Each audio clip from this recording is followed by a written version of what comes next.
تلاوت قرآن. ماه مبارک رمضان ماه نزول قرآنه. خداوند از لوح محفوظ کامل به آسمان دنیا نازل کرده. مقابل این کعبه‌ای که در مکه هست، در هر طبقه آسمان یک کعبه‌ای برای طواف فرشتگان هست. بیت المعمور شنیدید؟ بیت العزا شنیدید؟ مقابل کعبه‌ای که در زمین هست، طواف مسلمین هست، مقابلش در آسمان ها خانه‌ای برای طواف فرشتگان هست. خداوند کتابش 30 جز نازل کرد به آسمان دنیا و در طی 23 سال طبق حوادث و رخدادها نازل کرد. 13 سال زندگی مکی پیامبر صلی الله علیه وسلم و 10 سال زندگی مدنی پیامبر صلی الله علیه وسلم در مدینه. و آغاز این نزول تدریجی در شب قدر در رمضان بود و جبرائیل هر سال در رمضان تا زمانی که پیامبر در حیات بود در رمضان نازل می شد، یک ختم کامل با پیامبر مرور می کرد. اما در رمضانی که دیگه پیامبر آخرین رمضانش در دنیا بود، در اون رمضان 2 تا ختم با پیامبر مرور کرد. پیامبر صلی الله علیه وسلم می‌فرمایند القرآن مأدبة الله علی الارض. قرآن سفره مهمانی خداوند است که در روی زمین گسترده شده. هر کسی در حلقه قرآن بنشینه مثل این که بر سفره مهمانی خداوند نشسته. میزبان الله، سفره مهمانی قرآن، مهمان توی بنده خدا، بنده مؤمن و مسلمان خدا سر این سفره مهمانی نشسته. الله اکبر. چه سفره عزیزی، چه سفره دوست داشتنی، چه میزبان بزرگواری و جلیل القدری. چقدر این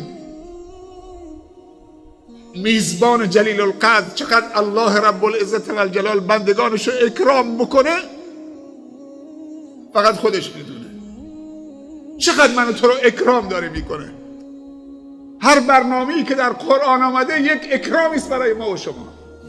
علما میگن هیچ آیه سرگردان ولگردی در قرآن وجود نداره که کاربرد علمی و عملی نداشته باشه. از این سفره غافل نشید، از این مأدبه خداوندی غافل نشید.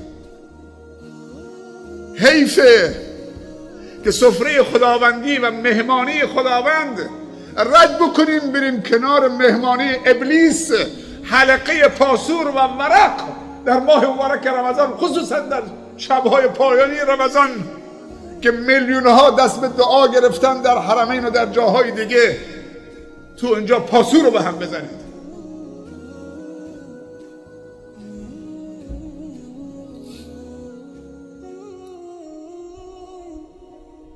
من همینطوری که در سفرهام خاطرات شیرین دارم، خاطرات تلخم دارم.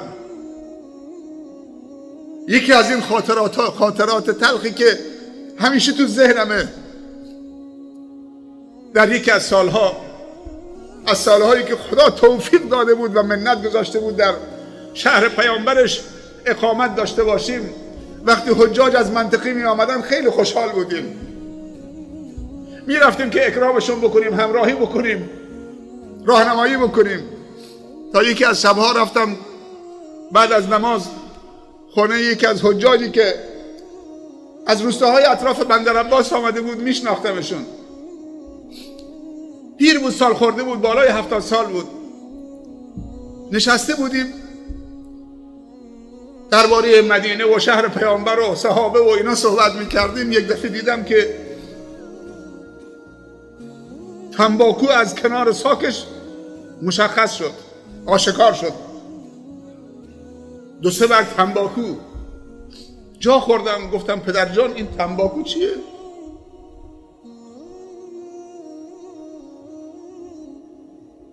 گفت شرمنده، ببخشید. چرا شرمنده من باشید؟ یعنی تو بعد از 70 سال خدا به توفیق داده که در سفر حج و زیارت شهر پیامبر شرکت بکنید،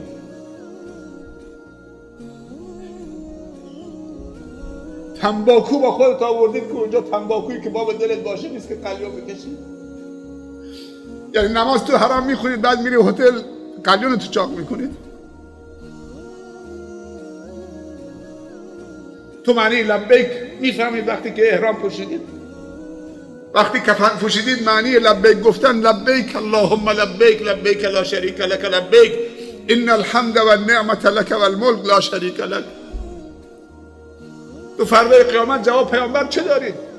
که بعد از یک عمری تو سن 70 سالگی خدا حجش نصیبت کرد، زیارت شهر پیامبر نصیبت کرد، تنباکو بردی تو شهر پیامبر.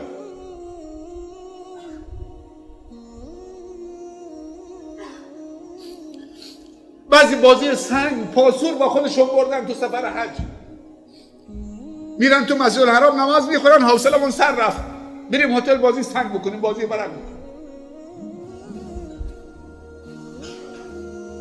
همین حالت ما داریم همسایه مساجد تو محلات و روستاهامون.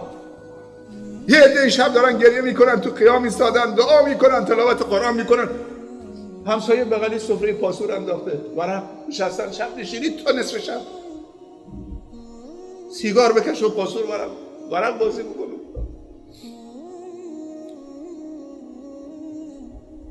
تو نماز عید هم به نفر لباسشو پوشیده صف اول ایستاده. و چطوری بیا آقا تبریک میخوای بگی؟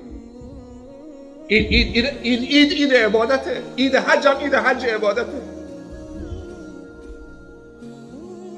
انتظار تبریک و روبوسی هم داره.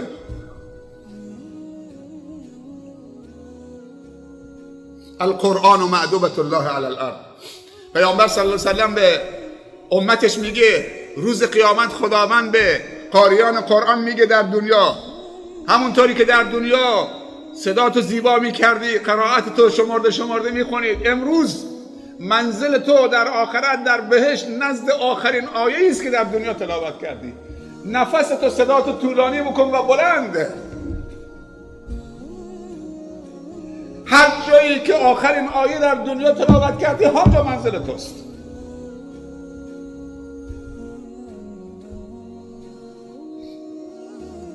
اجازه بدید تا قرآن نفوذ بکنه در اعماق ما. اجازه به قرآن کلام رب العالمین بدید تا کارشو انجام بده با دلهای شما، با افکار شما، با روح و روانتون. این آب حیاته. این رگهای خشکیده معنوی شما رو دوباره خیز میکنه. دعای باران دو تاست. دو تا آب تو باران ما میطلبیم تو دعای استسقا. اللهم اغث بلادنا بالامطار و اغث قلوبنا بالایمان. خدایا سرزمین ما را به دادش برس، به فریادش برس با امطار و باران، و دلهای خشکیده ما را سیراب بکن با ایمان و قرآن. قرآن آب حیاته، مایه حیاته.